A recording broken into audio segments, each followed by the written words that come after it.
Kabilang naman po ang PAW sa mga pinagkalooban ng Plaque of Appreciation sa ginanap na OFW Serbisyo Caravan sa Dubai, UAE. Panoorin po natin ito.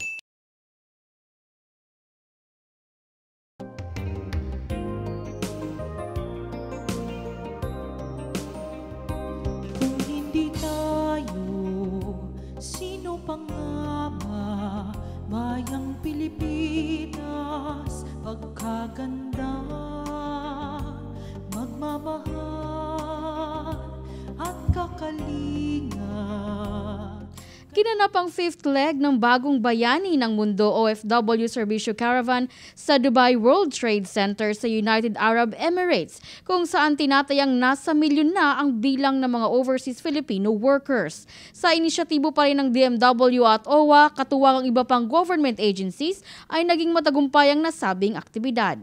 Tuloy din ang suporta ng PAW sa proyekto, katunayan nasa 330 mga OFWs ang naserbisyuhan ng Public Attorney's Office sa pangunguna pa rin ng ating hepe, PAW Chief Persida Acosta. Handa rin ang ating hepe na makipag-ugnayan sa mga government agencies tungkol sa mga suliranin ng mga kababayan nating OFW sa Dubai. Alam niyo, may mga concern kayo, narinig ko. Ipaparating ko po sa mga head of agencies at mag-uusap po kami ni Secretary Hans Kakdak at maging ni ating PY Kaunan kung ano ang dapat natin gawin. At bilang pagkilala sa pakikipagkaisa at pagsuporta ng Public Attorney's Office ay ginawa ng ating ahensya ng Plaque of Appreciation. Kaya naman sa ating mga OFWs na nasa iba pang mga bansa, antay-antay lamang po kayo at baka kayo na ang bibisitahin ng OFW Serbisyo Caravan. Basta po may problema kayong legal, tawag lang kayo sa aming hotline sa 632-8929-9436. Yan po ang aming hotline. Maraming salamat po.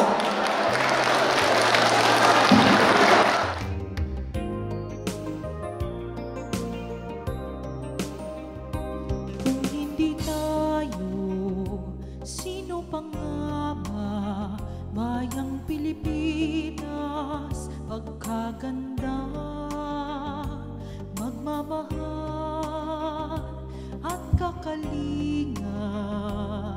Kailangan may mangunguna katulad mo,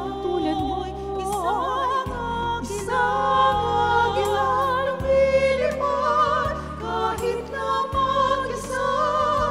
May malasakit sa tuwina, may tapang para sa hustisya. Pilipinas, Pilipinas, isulong magandang bukas. Kahirapan ay magwawakas upang kaunlaray malasap. Pilipinas, isulong ang magandang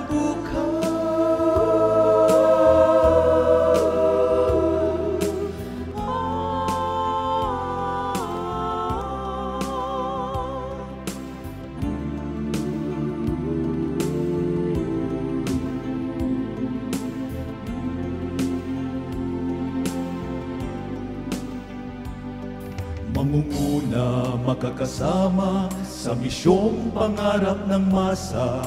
Walang uurong maiiwan, lahat tayo ay sasagana. Halina at magkaisa na, kapit kamay tayo, lahat na mamahalin.